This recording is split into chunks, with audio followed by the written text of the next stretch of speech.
put out a landing page with a video and a lifetime deal. We drove traffic to it, and we sold like $8,000 worth of SaaS. And what steps do you normally take to actually validate your solution before actually fully committing to the development side of that one? Just look at what's working and then niche it down to an industry or to. So how do you go about identify a market problem that is worth solving with a SaaS solution? Marketplaces are hard, right? Because you got to focus on supply and demand. It's very difficult to make a lot of money. What inspired you to actually leave SEO and enter the SaaS industry? And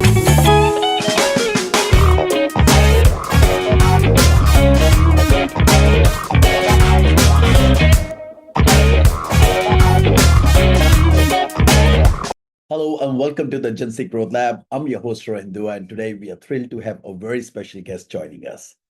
Vasco Monteiro, a renowned expert in digital marketing and SEO, SaaS-related products. So Vasco is here today to share his insights and experiences. Welcome to the show, Vasco. How are you? Yeah, I'm doing great, man. Thank you for having me on. I've known you for a while now. It's cool to be on your podcast. So yeah, it's a pleasure being here and I guess sharing some of my stories and helping out maybe some viewers in the world of business, which can be tough. So yeah, pleasure. Man. It's really a privilege to have you up here on the show, man. I've gone through your success story with the Vetted. How did that go? And now the latest SaaS product which you're running. So it's very kind of a tricky to have someone with the non-technical background, which I'll talk definitely soon. Maybe you're having a technical background, but I'm gonna know more about it. So it is actually exciting to have you on the show. So let's go really quickly. I mean, like, just tell us about your technical background. How did you get started in the SEO? So let's start it from there. From the SEO, we're going to move into the SaaS after that. Yeah. So from the beginning, I guess, I got into it from, I'm sure most people here know who this guy is, Alex Becker. Back in 2016, 15, I was just browsing YouTube and a video of him came up. He was doing rank and rent at the time. And I thought, I want to make some money with this. So I dove into his videos, I bought his course and all that. And I started doing rank and rent for a couple of Portuguese clients because I'm from Portugal. So I did it for electricians, dentists, and all that. So that's how I got into it. Eventually built it out, grew my agency, and then got sort of tired dealing with clients. Yep. So I moved to freelancing. So I went on Upwork, Fiverr, all these other marketplaces, and sold my services in a productized fashion, like backlinks, on-site optimization, all that. And that's basically the story before I started my own marketplace. I'm not sure if you want to jump into that right now or not, but yeah. Yeah, no, we do have something in common then, because I started my career from Alex Becker courses as well. And that was back in 2013. And one of the most smartest guy I can see, I've seen him on the web. He's literally a guy. You're on the webinar where he is selling out the courses, showing results. And you're just thinking, hey, I'm not really going to buy this one because it is something I can't afford or maybe any reason. And literally by the end of the webinar, the way he's going to present everything, you're going to take it out your wallet, you're going to punch in the credit card number, you're going to take the course. So he is actually a very smart guy, having a lot of vibe. I don't know where he is these days, but yeah. He's amazing. Great marketer, great seller, for sure. Great marketer, yeah, very good guy. So yeah, no, that's pretty awesome actually. So started from the SEO, then coming to the marketplace, which was something related to SEO, we all know, and then it comes to a SaaS industry. So what inspired you to actually leave SEO and enter the SaaS industry, and how did you get an idea for the SaaS product? So I guess still going back to it before I answer the question is I was freelancing. I got tired of how Upwork and Fiverr worked. So I wanted to build my own. So I built my own marketplace, vetted.com, which is still running, vetted.com. And I built it, I grew it just in the SEO space. But then I thought, marketplaces are hard, right? Because you got to focus on supply and demand. It's very difficult to make a lot of money. And so I started implementing softwares into the marketplace. So people would pay a monthly fee and they'll have access to, for example, analytics and all that inside of the marketplace. And then I thought, okay, this is much more profitable. The software is much more profitable than the marketplace itself. So I then thought, okay, let me partner up with a developer, because at the time I had a developer, because I have no idea how to code at the time and still don't know. And so I had a developer and so I thought, okay, let me just sell this. let me just do something 50-50 with this developer, just SaaS focused. Yeah. And so I sold it, and then we started dabbling with ideas. We tried to build a online directory platform. We tried to build a marketplace builder SaaS. So if anyone wanted to build our own marketplace, it could. And then eventually we landed on AI, because AI was booming, and we thought, okay, let us try and capitalize on this amazing technology that is AI. So we had AI. And then, okay, but AI applied to what? Well, I know SEO. I've been doing SEO for a long time. So let's just use AI and SEO. And then so Journalist AI was born. And yeah, still to this day, I have no idea how to code, but I don't need to because my partner does it. Yeah. No, I can imagine like it wasn't that easy, especially for a person who does not have a coding background to get a kind of a grab, getting into the idea and then do this one. So yeah, no, it was pretty good actually. Salute to you, man. So when it Thanks. comes to identify the problems and the solutions, how do you go about identify a market problem that is worth solving with a SaaS solution? And it could be any kind of Yeah. SaaS solution, like you said, generalist AI, because there was kind of a gap you might notice, and then you sort of thought, okay, why not go and fill out that kind of gap? So how do you actually get into that kind of a idea for the market problem? That's a good question. And I think a lot of people get stuck in that. They think they have to like reinvent the wheel, build like the new Facebook, new Twitter, whatever. I just see what's working and then copy it and then niche it down. For example, Vetted was a niche down version from Upwork and Fiverr. Yep. Journalist AI is a niche down version sort of from Jasper. So just look at what's working and then niche it down to an industry or to a language. For example, I know people that saw SaaS that were working in the US and then just niche down for the Spanish market, for example. Yes. So don't try to reinvent the wheel, just like see what's working and then just copy it, niching it down, of course. Yeah. Exactly. So rather than just go and reinvent the wheel every single time, Yeah. it's more important to find the market gap and then maybe think like, okay, this thing has been proven really well in the other market. Why not I try to have it in this language or in this particular niche? So yeah, Yeah. so it is actually kind of so and what steps do you normally take to actually validate your solution before actually fully committing to the development side of that one? Yeah. So a lot of people like build before they sell. You have to sell before you build. For Yeah. example, with the SaaS I mentioned, they were building like this directory builder or marketplace builder or SaaS. We did not build it. We just put out a landing page with a video and a lifetime deal. We drove traffic to it and we sold like $8,000 worth of the SaaS before building it, right? We only started building when we had like 5K worth of pre-orders. So it's a bit like weird. I have to sell it before I build it. But yeah, you have to. Otherwise, you're just going to be spending a lot of time like building features you think people want, when in reality they might not want to like Yeah. use those features. Yeah. Yeah, because see, I'll tell you from my personal experience is like Vasco, I mean, like a lot of time we guys actually get stuck in the two phases. The number one is just thinking out what the best product would be, because maybe there is already a product that exists in the market which is doing the same thing. So the USP comes into the play, and then by the time in a busy schedule, you think of, okay, I might gonna think about it. What is so? Yeah, that is the first thing is to finding out what the kind of product I really want. And the second part is, let's say you have figured out. Second part is finding the right kind of a developers to actually get it done.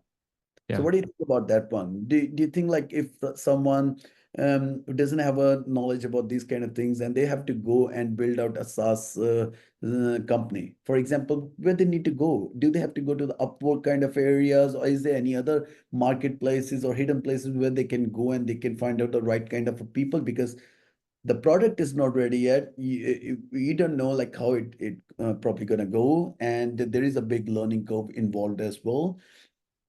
But the amount which you need to pay to the developers and all that, it still keep going on, and you doesn't know like where the Yeah. hiccup will be. You know what I mean? So there's a lot of whys into that. For sure. That's a great question as well. And I just recorded a YouTube video on that. And there's two ways you can do it. You can either like go the agency or freelancer route, which is you like go on Upwork and pay these people a Yep. monthly fee for them to build, right? Or if you don't want to spend any money, you just go out and partner up with a developer, which is what I did, right? Instead of giving money, you give equity. And it's, of course, it's best to have like 50% of something that's huge than like 10% of something that's small. Yeah. Yeah. And where to find someone to give equity? Well, I always recommend if it's a direct friend or a friend of a friend, someone like or someone knows. For example, I went on Facebook groups, I went on Reddit, the Portuguese subreddit, because I wanted someone that was in Portugal. It's very important that you have that you can have a personal connection. I would never partner up with someone in the other side of the world, because I wanted to meet them, go out for lunch, go out for dinner. Because I mean, you're building something for 5, maybe 10 years. So you want to build a relationship with them and be friends with the developer you're partnering up with. It's not just someone that's going to be coding for you. It's someone you're going to be essentially married to, right? You're going to be working every single day. Yeah. And so partner up, don't hire agencies, don't outsource. And to find these people, ask a friend, post on LinkedIn, post on your Reddit, post on Facebook, right? Try to find someone in your country as well. And yeah, that's basically it. Now that actually makes sense, and that it is really good to have a partner with someone who really knows the coding. So find our positives and the positives in them, and then make a proper joint venture together. Yeah. Yeah. And when it comes to these kind of projects, I mean, let's say the journalist AI. Let's take a scenario for that one. The time when you were actually creating the journalist AI, you were not having a kind of a thing in your mind. Hey, there are already tons of AI tools actually does exist in the market who are doing the same thing, writing up the content. So what kind of USP I should be bringing in? Or maybe I can ask this way, what kind of USP the journalist AI has got at the moment, which you felt it missing in the other tools? Yeah, I guess first question is then, was I afraid? I guess not, because nowadays it's much more about the marketing, not so much about the product. Before, yeah, the best product won. Nowadays, the guy who makes the most noise wins. And I was very confident that I could make a lot of noise. So that's why we're winning. And in terms of USP, honestly, where our output is better, right? The content output is better than anything else out there. And also the integrations, and we built an ecosystem. You can connect with your site, we can read all your site and then add internal links, external links. So it's all an ecosystem that helps you write content and edit it faster. So it's not just we're not just an AI editor, AI writer. We're much more than that.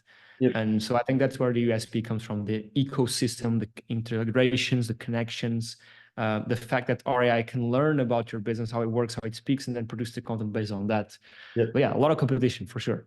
A lot of venture-backed companies with a lot of money trying to take us down. Yeah. No, I agree to this. And is that all you started with using the funds for the vetted when you sold it, or was it all bootstrapped by yourself, or you took the funding from someone? It was bootstrapped, but didn't take a lot of money, because there's all of these, and not a lot of people know about this.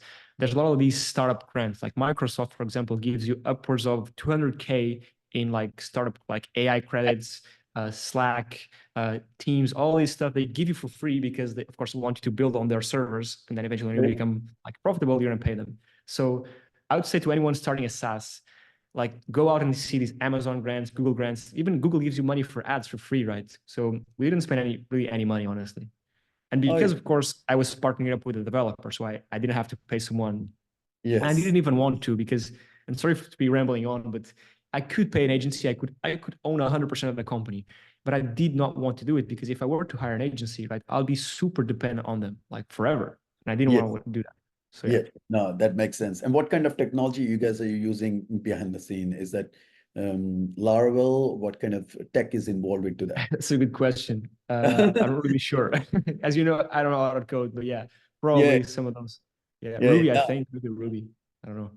Yeah. So when it comes to the marketing as such, a lot of startups do actually get failed, like you said. It's because they do not know how to market the product properly. They might be the very good coder in the world, but they do not know how to actually put the product in front of the people to use it. What kind of tactics you reckon that the person can actually do to acquire their first 100 customers? Love it. I have a lot of videos on this. I guess I'll start with the issue with marketing is that there's infinite things you can do, right? You can go and give flyers, Pinterest, TikTok, Twitter, YouTube. What I do is I test every single one of them: LinkedIn, Reddit, Twitter, TikTok, every single one of them. See which one works a little bit better, and then just double down. Right now, what's working better for us, for our niche, is YouTube.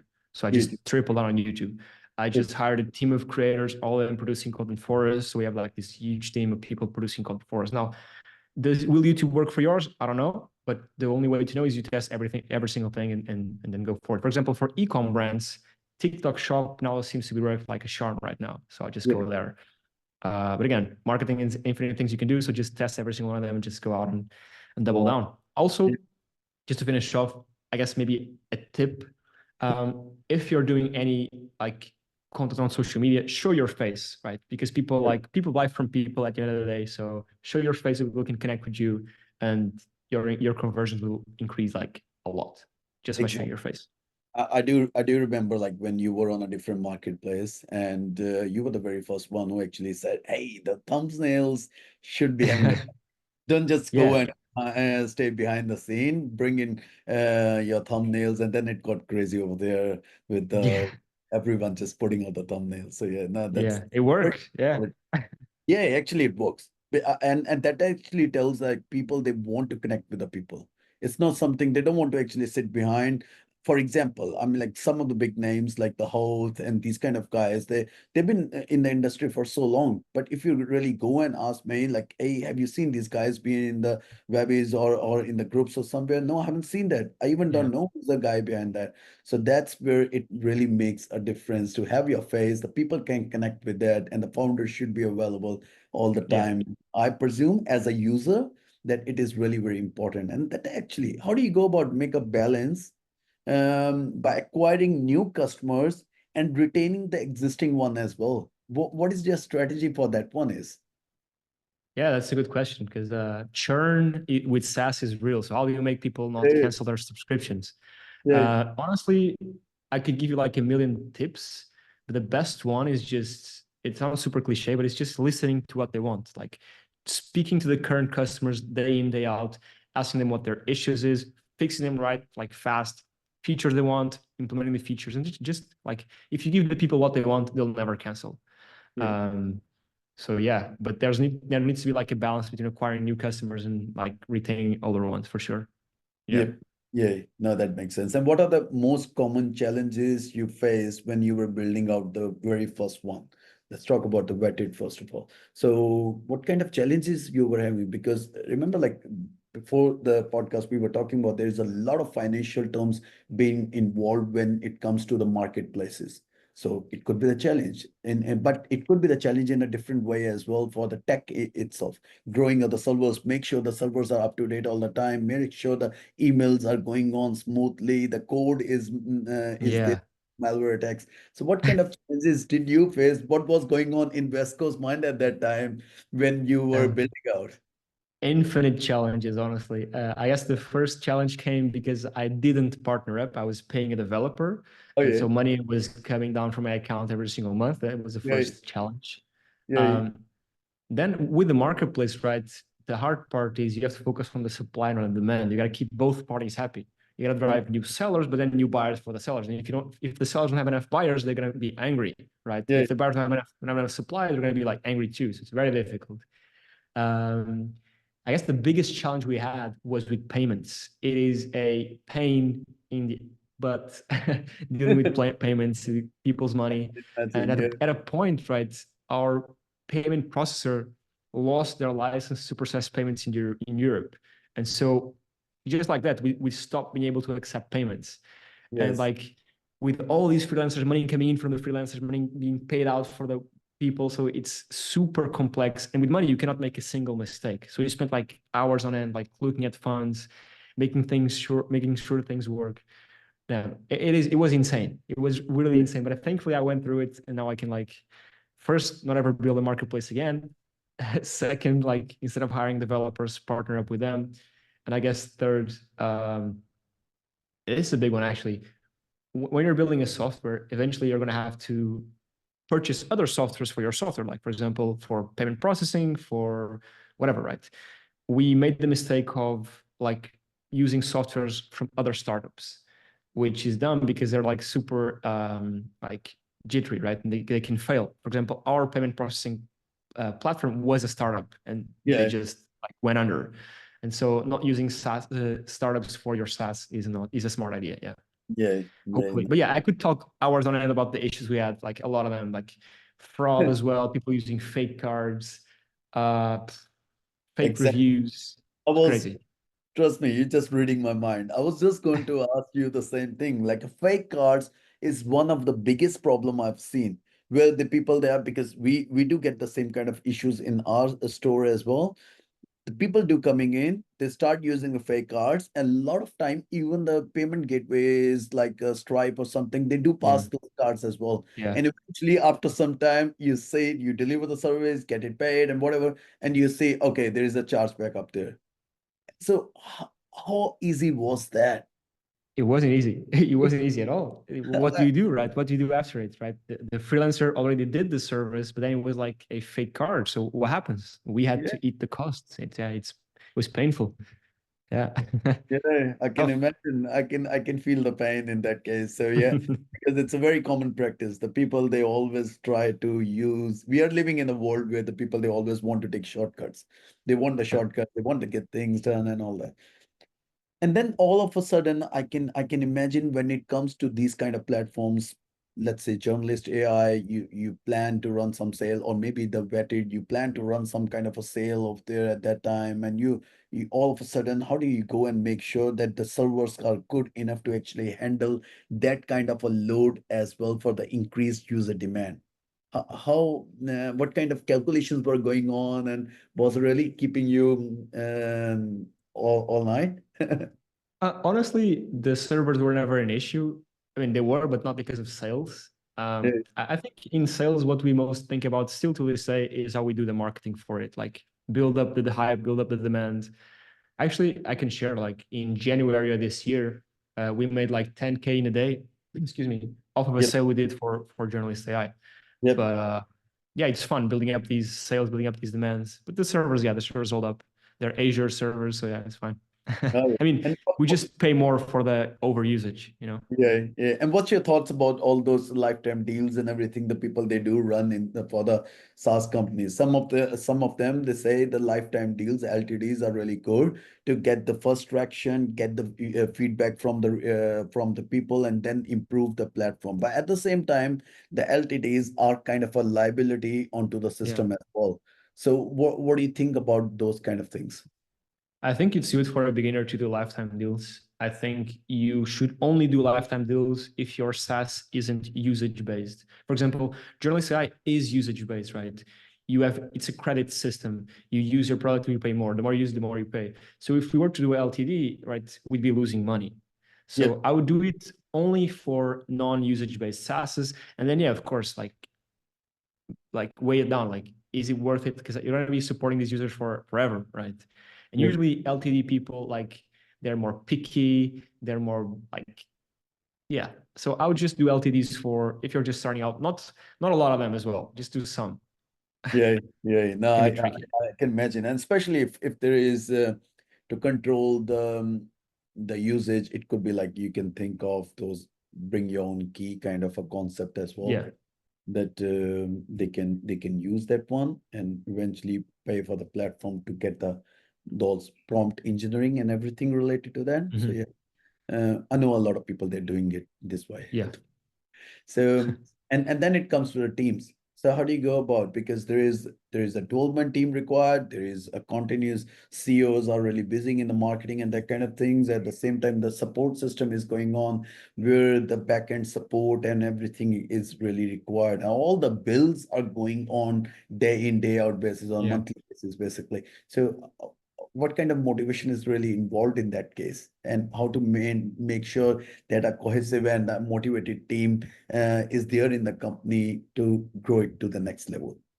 Yeah, motivation is super important. Motivation is like the biggest thing. And I think one thing that really helps motivation is hiring people in your own country. For example, our support guy is Portuguese. We just go out to lunch, go out to dinner, right? Yeah. And like Okay. seeing the person, not on the screen, but in real life, right, motivates people as well. And so super important for sure. Yeah. For management, we just use Slack. But yeah, we hired a guy for support, probably. Oh, probably later than we should. We should have hired him way earlier because we were running support for a long time. It was dumb. So yeah, we hired him. He ended all support.